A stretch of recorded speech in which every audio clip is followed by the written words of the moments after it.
Good evening, everyone. Welcome to Heron Hospice Society of Delta's first webinar. My name is Sharon Farish, and I'm a co-founder of the Society.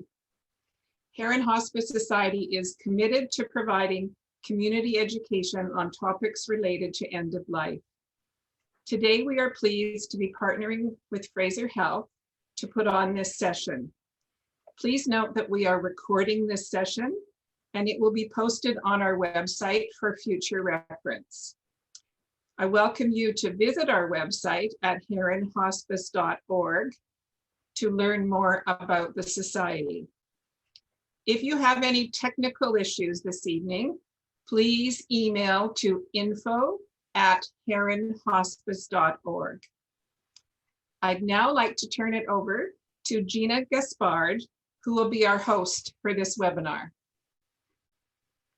Good evening, everybody. I'd like to first acknowledge that I'm calling at this time on the traditional territory of the Ktunaxa First Nation, which is the settlers know this land as being the East Kootenays, but I'm temporarily visiting here. I normally live on the traditional and the traditional territory for the Tsawwassen First Nation. My name's Gina Gaspard, and I'm a nurse and very excited to be part of the programs committee for Heron Hospice and to be able to host our very first session, education session. So welcome everybody. We really want to respect your privacy, and so we have put all of you off video and on mute so that when the recording is uploaded onto the Heron Hospice website, as Sharon described, your face, your name will not show, because your privacy is important to us.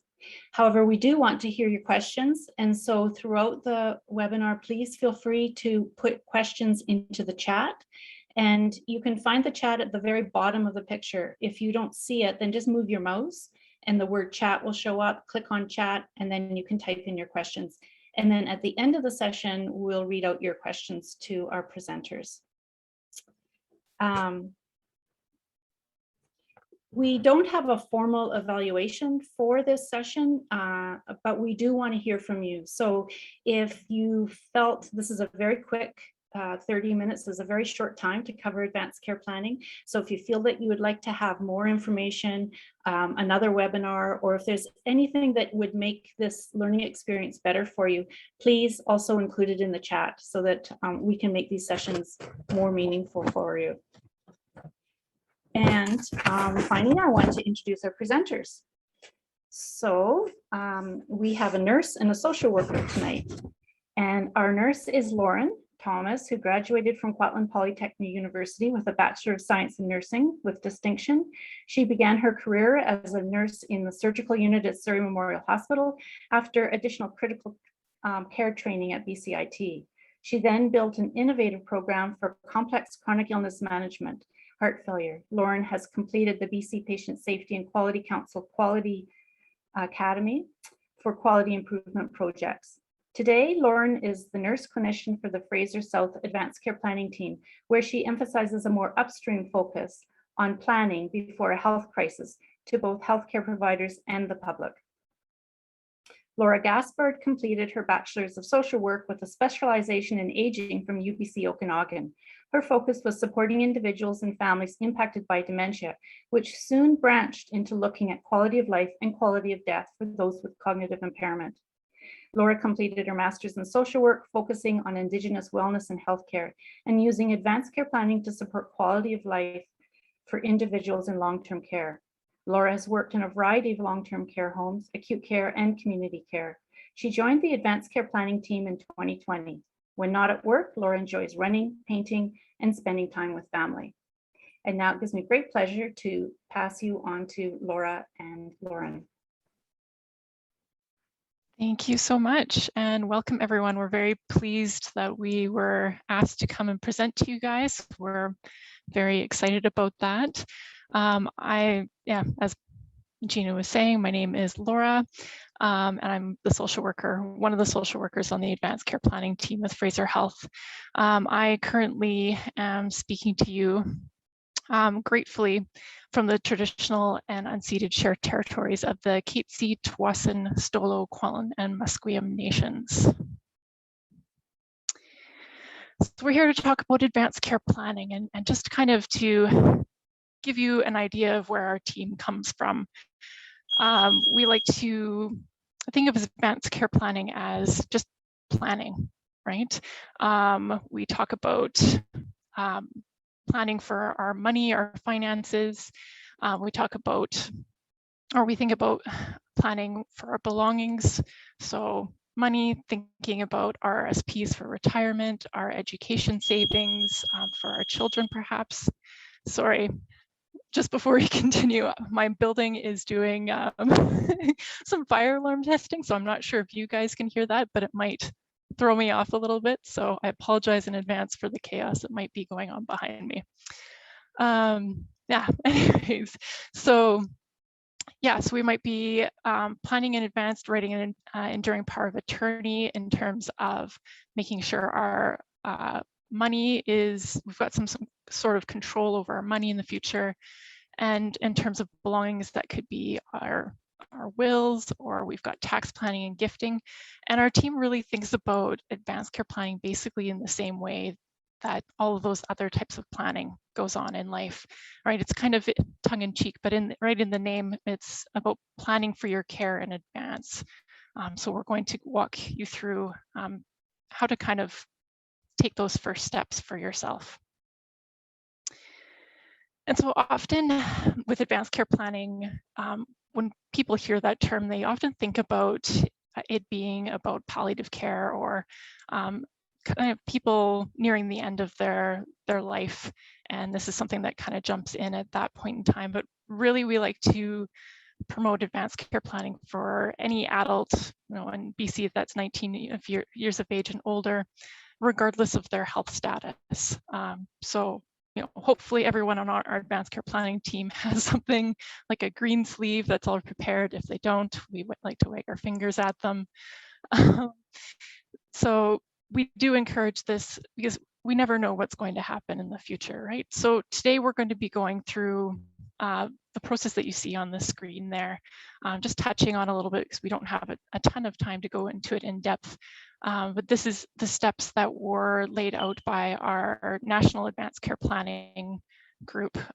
In Canada, we've got a National Advanced Care Planning organization, which we also support. So that's fantastic.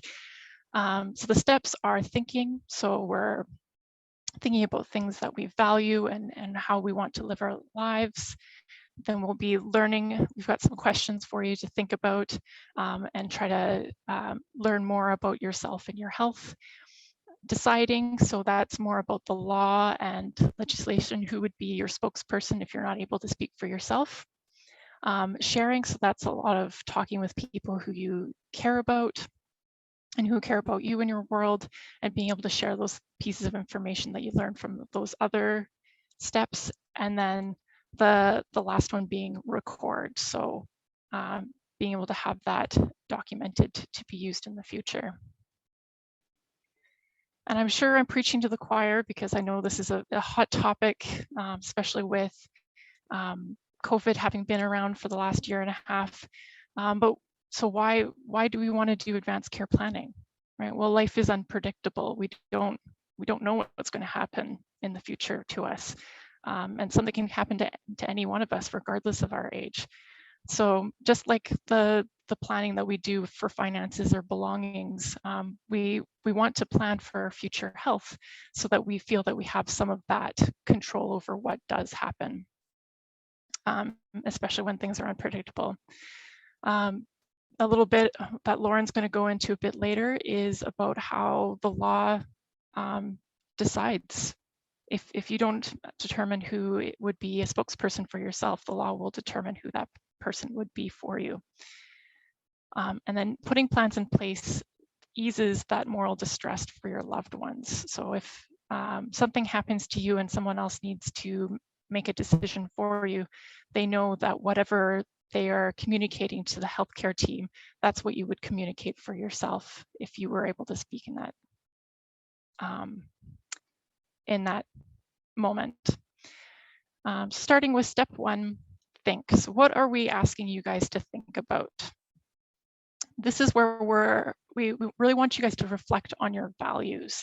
And what we mean by values is those things that really guide you, kind of like your compass on a daily basis. From, what time do you wake up in the morning? What type of food are you going to eat during the day?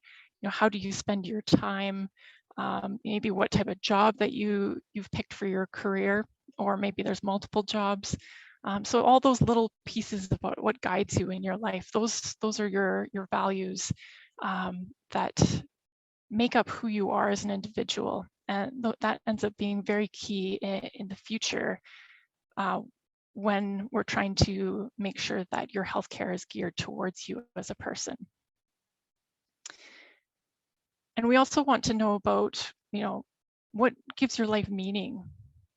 How do you like to spend your time? I think a bunch of us on our team, we've got little joy lists, things that bring us quality of life throughout the day, so that if something happened to us, then the people that might step up to help with those decision making, they can determine, is the healthcare plan that's going forward, is it still going to allow this person to experience that joy?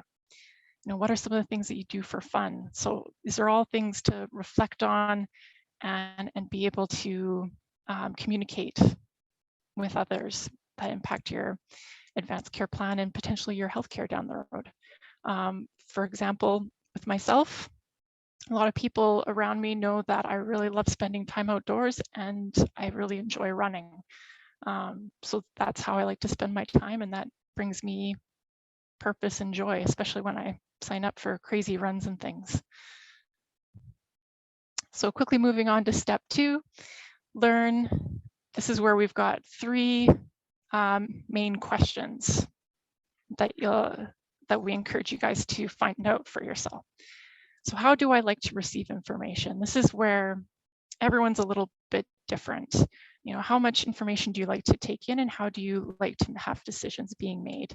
So for example, for myself, I like to receive as much information as possible all at once. And then if it's possible, being able to go home, process that information. Maybe I'm able to talk with some friends or family about it, and then I'm able to make a decision that way. Other people, they might have a community spokesperson that is their voice, regardless of whether they can speak for themselves or not. That's just part of how they do things from their culture, or maybe their family way of doing things. Maybe their way of doing things is getting a little bit of information and then making a decision that's based more on what the healthcare provider recommends. So everyone does a little bit differently. So it's, how do you as an individual like to receive that information? That's good information. Good to be able to communicate with your healthcare provider. The second question is, what do I need to know about my health? So this would be like figuring out what's going on exactly with your health. What is that going to look like in the short term? In 5 years and 10 years, how is that going to change? How is that going to impact my life and how I want to live? What treatments are available, and what are the pros and cons of each of those treatments, and what would happen if I chose to do nothing in terms of the health issue that I'm having and the treatment that's being offered. Just a quick example to kind of tie in with that, because I find in my life, at least, I've been able to use this type of stuff, not necessarily just with kind of more of the concrete medical health, but a couple months ago, I got an injury for running. And so I went to my physiotherapist to get that sorted out. And those were some of the questions that I had for my physio. We were talking about, what had actually happened with my body, what consisted of the injury, what that meant for, healing, what type of treatment was recommended, what that meant for healing the short term and the long term, and what the cost of what would happen to my body if I decided to do nothing. So my physio knows I'm a runner, and so she was able to try and like frame it in terms of how that might impact my running. But what she didn't know was that in 2 weeks' time, I had a big race that I was going to be a part of. And so that was something that was important for me to share with her. And we were able to change up that treatment plan for my injury to accommodate this run, because it'd been something I'd been training for 6 months. And so ties back to my values, my priorities, how I want to live from that first section, and how it actually impacts my health here when we're talking about learning. And then that last question is, what do I need to know about the law? And so this is around, you know, what documents are available to me, you know, which of these documents can be completed independently versus, you know, when do I need to go to see a lawyer? And who would speak on my behalf if I don't designate someone. You'll see on the right-hand side of the screen there, we've got the 3 primary documents in British Columbia. We've got the enduring power of attorney there, which is to do with finances only. And the representation agreement, which is the one that we're most concerned about in healthcare. So that's where you designate a spokesperson if you're not able to speak for yourself. And then we've got the advance directive, which I don't think is used quite as commonly, but it's there to write more of, as it says in the name, directions, a directive. Usually this is where people will talk with their doctor and write something down that is maybe something they don't want with their healthcare, such as you know, not wanting any blood products or byproducts for their health. The other thing to remember too is that all of the legislation and the language and the names of these documents are different across the country. So sometimes it could be really confusing with media, or if you're talking with family in another province, because they'll often have different names for these things and might be talking about the same thing, but because it's all written differently and the legislation is a little bit different, it can be a bit confusing. So it's just something to keep in mind. That'll pass you on to Lauren. Great, thanks, Laura. So we'll move right on to step 3, which is decide. And you might be wondering, what is it that we're deciding about right now? Because Laura walked us through a nice process of thinking and reflecting on our personal values, and then learning about our health and learning about healthcare law. And so as I sit here in front of you, I am, knock on wood, a relatively healthy adult currently. And so I'm not facing any health conditions right now. So what we're asking you to decide on in step 3 is not actually deciding about any healthcare treatments. What decide is about is thinking about if there was a healthcare treatment posed to you at any point in your life, but you weren't able to speak for yourself, you would have to have somebody speak on your behalf. And so decide is about deciding on a substitute decision maker. And that's that person that's going to stand in for you and be your voice in a healthcare situation. And so often when we ask people, you know, you need a substitute decision maker, I think in our minds, we immediately go to, you know, that important person in our lives, which is totally natural. We think of a spouse, we think of a sibling or a best friend, a great neighbor, usually those really important people. But I think sometimes what our team asks people to do is sometimes step back for a moment, and instead of thinking about the person, think about the kind of qualities that you would want in a substitute decision maker first. You'll find that after we start sifting through these qualities, we often realize that sometimes our spouse isn't the best decision maker for us. Sometimes a best friend is not the person that's going to fit the bill in the middle of a crisis or an emergency. So just a thought-provoking question to get you guys thinking about who would be the best substitute decision maker for you. So when we talk about substitute decision makers in British Columbia, we mean who's that person that is not only going to be your voice and give us information to the healthcare team, but ultimately who's going to give their consent. So basically their permission to impose medical treatment on you at the time. Of course, we would always go to you as the capable adult first, but we all know that there are healthcare situations where, either temporarily or long-term, we might not be able to speak for ourselves.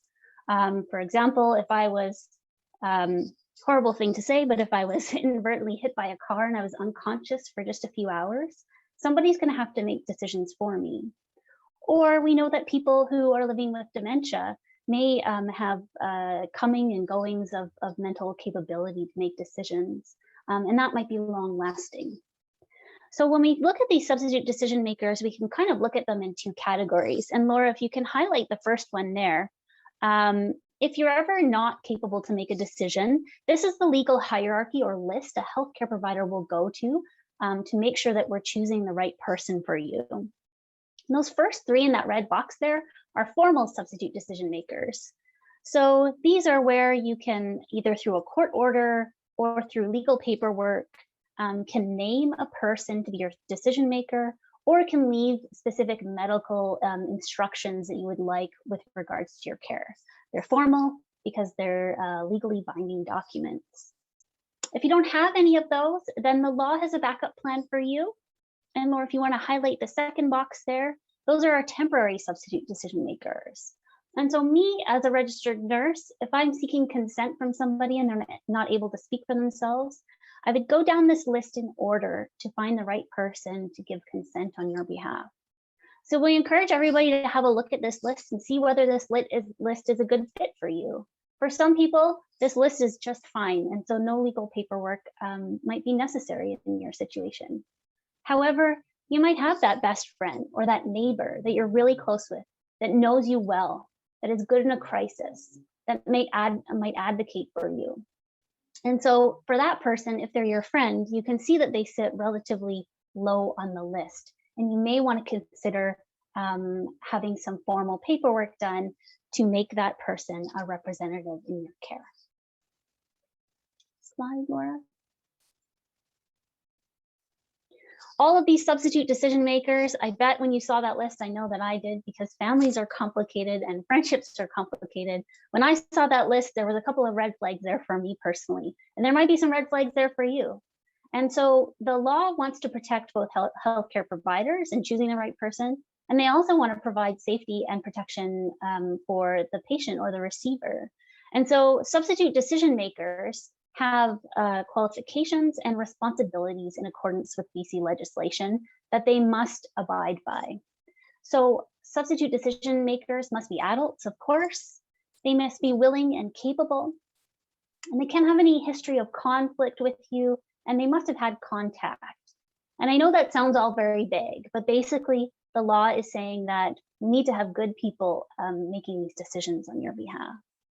They also have legal responsibilities and by that I mean that they're legally obligated to honor your wishes. And so whatever you may discuss, talk to them about, they are legally bound to honor that for you. Which leads right into step 4, which is talk. So if we're going to decide on somebody who might be our spokesperson for us in a health crisis, I guess we better have some conversations with them. These are important conversations, and what you want to talk about is all of those things that Laura mentioned in the first few steps. You want to share with them what you thought about when you reflected on your personal values.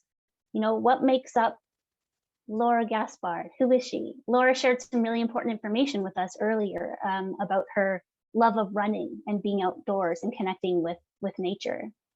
And I know that seems really silly when we try to connect that with our healthcare, but it's a really important piece of information about Laura that's going to direct any decision making that I might have to make for her. So we got to talk about these things. We got to talk about our health, any conditions that we might have. If my doctor diagnosed me with high blood pressure, it's probably something really important that my family or my friends may need to know about me in case they have to speak on my behalf. Also, if we're going to identify a substitute decision maker, we should probably share that with the people around us that are going to support that substitute decision maker in a time of need. And so when we get to step 4 and we start to embark on some of these conversations and these talks, you want to think about, who should I talk to? Well, who are those important people in your life that give you strength and support? Who do you talk to about important things? You know, we always get our phone rings and we all get either bad news or really, really great news. And usually after that happens, so what's the first thing that we do is we usually pick up the phone or we send a text, or, you know, we have that go-to person in our lives. So we need to discuss all of this stuff with them. And lastly, or if you want to go to the next slide. Lastly, these conversations are fabulous, but I don't know about you guys, but I forgot what I had for dinner last night. And so as much as talking is just lovely and a really great way for us to connect with those important people around our health, what's even more important is recording some of that information. And Laura and I specifically use that word record because I think sometimes we get bogged down in paperwork or things having to be, for lack of a better word, official. But honestly, it can be recorded in any way that you see fit that works for you and your family and your situation. We've seen poems, we've seen songs, videos, audio recordings. Fraser Health also has a workbook where you can get your ideas down on paper if you like the traditional route. And so what is it that we want you to write down? Again, all of those things that you talked about, those personal values from the thinking and reflection phase, what you know about your health conditions, any medications you might be on, your choice of substitute decision maker. And more importantly, for a lot of people, you know, some of the goals that you might be working towards in your life, any fears or worries that you may have with regards to your health, things that give you strength. What are your priorities as you move forward? And these things change all throughout our lifespan. If I were to answer those questions today, I would imagine that my answers are going to look a lot different 10 years from now. And so these 5 steps, although seem linear, are actually cyclical. And so this is a process and a conversation and a reflection that must occur on a regular basis. So there's a photo on the slide there of our workbook. I believe there was a link in the email that went out. Feel free to have a look at it. It is PDF fillable, or you can print it out and handwrite. The last thing that I just wanted to mention and wrap up here in the 5 steps of advanced care planning is there is one medical intervention that often we can talk about ahead of time. And that is most commonly when we talk about CPR, cardiopulmonary resuscitation. For all of us here, myself included, everyone listening to this call, there will come a time in our lives where CPR will no longer be of benefit to us. And that'll be a conversation that likely your physician will bring up with you in the GP office and talk about what that means if that's no longer going to work for you and how a DNR can be completed. So if people have DNRs out in the community, we encourage people to keep signed copies in a green sleeve. So Fraser Health can provide anyone with a vinyl green sleeve. It's like a little envelope, plastic envelope. It's got some magnets on the back that can hold a lot of this really important information. So if you do like to write things down, or you do have a DNR or a medical order, please keep them in green sleeves and keep them on your refrigerator, as that's where our emergency personnel will go to look for it. So it's 6 p.m. on the dot. In a nutshell, Laura and I just blasted you through 5 steps of advanced care planning. And I appreciate the 30 minutes today because I think sometimes we make things more complicated than they need to be. And so I really hope people were able to take away a couple of nuggets on advanced care planning and get started on their own. Thank you so much for having us, Gina and Sharon. Wow, that's incredible. Lauren and Laura, thank you so much. That was, yeah, that's a lot of content, and I really appreciate you spending the time and walking us through it in a very brief way in 30 minutes. Just for those of you who have not been introduced to advanced care planning before, there's at minimum a 6-hour course that Fraser Health offers about advanced care planning. So lots more to dig into. I'm not seeing, thank you so much, Laura and Lauren. We really, really appreciate your time. I'm not seeing any questions in the chat, but if we want to take a minute, we do have time. If people want to write, I see that we do have one question. And the question is, so where do I get the DNR form? Laura or Lauren? Yeah, so if you're thinking that do not resuscitate order might be something that you're interested in, or for a family member, that is a medical order, meaning that it does have to be signed by a physician. So typically the best person to go to would be your family doctor. Make an appointment with them, share your concerns. They would have all of the paperwork. They would sign it and obviously give you a copy, and then our team can help you get a green sleeve. Awesome, thank you. And we have another question. Where can I get the My Voice booklet? Yeah, so the My Voice booklet, the large yellow booklet that you saw on your screen there, is published by the ministry. So it's available on the ministry website. The other day I was looking for a copy and couldn't find mine. And if you just throw in My Voice Advanced Care Planning into Google, it's the first thing that comes up. It's a PDF file. If you're not interested in the PDF and you'd like an actual physical booklet, you can contact our team at the 1-800 number or the email that's on your screen right now, and we're happy to mail one to you.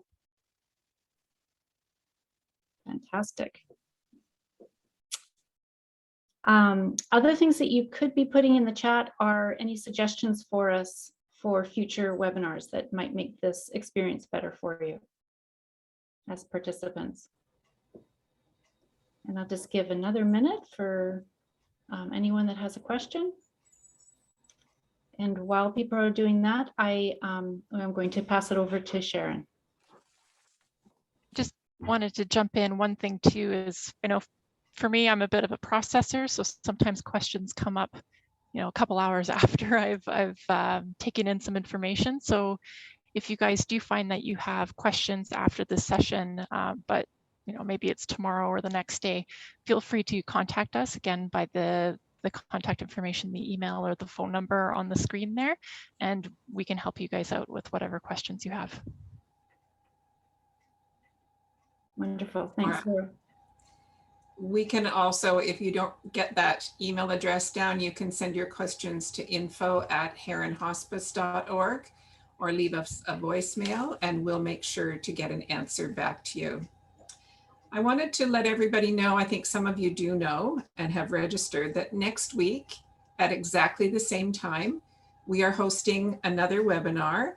This time the topic will be on medical assistance in dying, and your questions related to MAID will be welcome at that time. I'd like to really thank our team tonight, Gina, Laura, Lauren, and behind the scenes, Andy Teal, who's been our technical support for their time and expertise to help launch our community education sessions. We hope that you'll join us again. If you want more information about Heron Hospice Society, you're welcome to join our mailing list, which can be found on our website, heronhospice.org, under Get Involved. Thank you for joining us tonight and enjoy the rest of your evening.